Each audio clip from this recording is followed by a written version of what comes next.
Bro ఎలా అనిపించింది bro Bhairav? పర్లేదు బ్రో, బాగానే ఉంది. సూపర్గా అని చెప్పదు కానీ పర్లేదు, ఓకే మూవీ. బట్ కాన్సెప్ట్ అయితే మెచ్చుకోవచ్చు. ఒక డిఫరెంట్ కాన్సెప్ట్, ఒక ఊరి పేరు భైరవ్ కొన.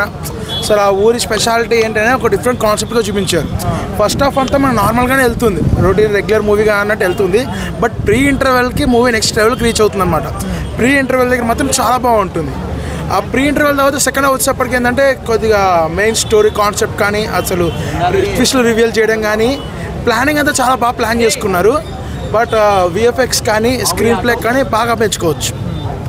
అండ్ యాక్టర్స్ పెర్ఫార్మెన్స్ అందరూ సందీప్ కిషన్ బాగా చేశారు. వర్ష బొమ్మ యాజ్ యూజువల్ క్యూట్ ఉంది.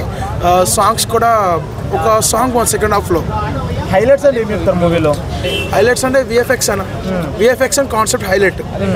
అంటే ఇప్పుడు గరుడ పురాణం 4 పేజీలు అది దాని పరంగానే ఉందా లేకుంటే అసలు వేరే విధంగా ఉందా? అంటే గరుడ పురాణం అనేది తీసుకున్నారు, 4 పేజీలు అన్నారు. బట్ 4 పేజీలు జస్టిఫికేషన్ కరెక్ట్గా లేదు అక్కడ. అండ్ ఓవరాల్గా చూసుకుంటే కనుక మూవీ ఎక్కడ బోర్ కొట్టదు మనకి. సో అలా సాగిపోతూ ఉంటుంది. బట్ ఈ డైరెక్టర్ ప్రీవియస్ వర్క్స్ చూసుకుంటే కనుక అంత ప్రీవియస్ వర్క్ కానీ ఒక క్షణం కానీ ఎక్కడ పోతా వచ్చిన వాడ కానీ ఆ రేంజ్ ఎక్స్పెక్టేషన్ చేసుకుంటే మాత్రం డిసప్పాయింట్ అవుతుంది. సో ఓవరాల్గా ఏమి చెప్తాను మూవీ గురించి? Okay, one time watch. పెద్ద పిల్లలు అందరూ చూడొచ్చు. అందరు చూడొచ్చు.